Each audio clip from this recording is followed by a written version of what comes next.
Gregory Shirley. This is a film for my oral requirement.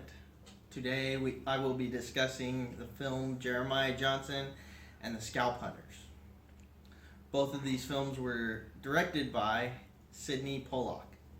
Scalphunters was released in the year 1968 and Jeremiah Johnson came out 2 years later.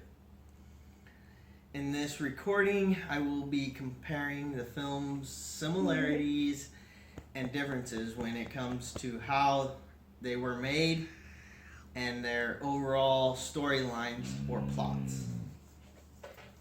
I will finish out by discussing which was my favorite film and why.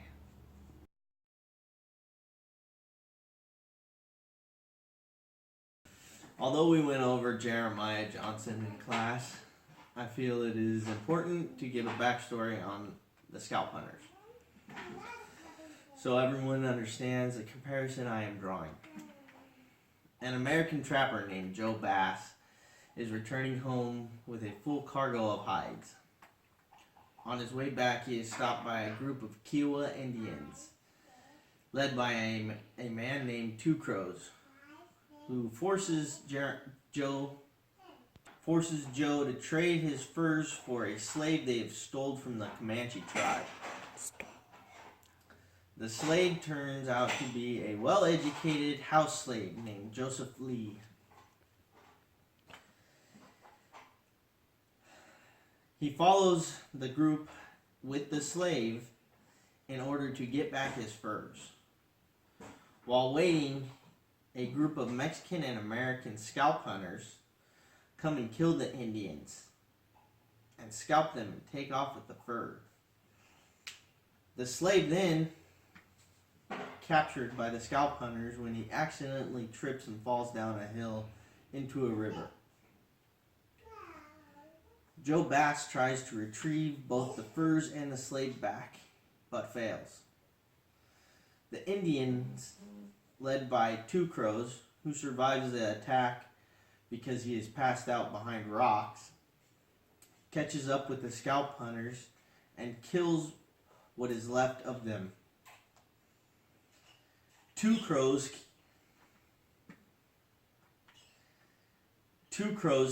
takes back the furs and leaves.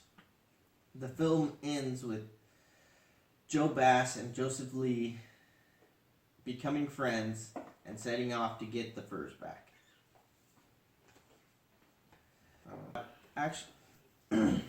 The films actually have a lot in common, including the director Sidney Pollack and cinematographer Duke Callahan.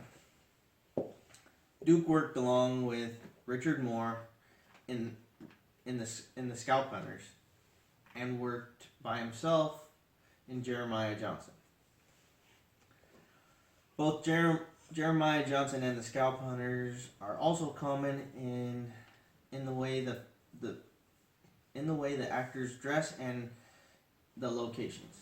While both men explore new frontiers, Johnson is in the mountains, while Bass was on flat land, almost like desert settings. Johnson's landscape is a lot more trees and greenery, but both movies give off the feeling of a Western.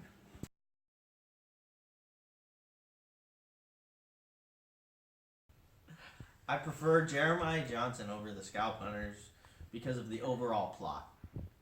While both films deal with some elements of survival, Jeremiah Johnson is much more direct.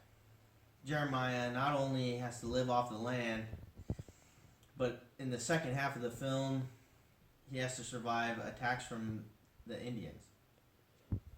In the Scalphunter, Joe Bass has to survive, but only because situations he has put himself into.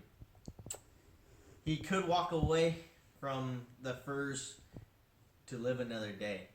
Instead, he fights back and has to survive attacks in return. There is something primal about Jeremiah's journey. He is forced into his situation and handles best way he can. For these reasons, I enjoy Jeremiah Johnson more.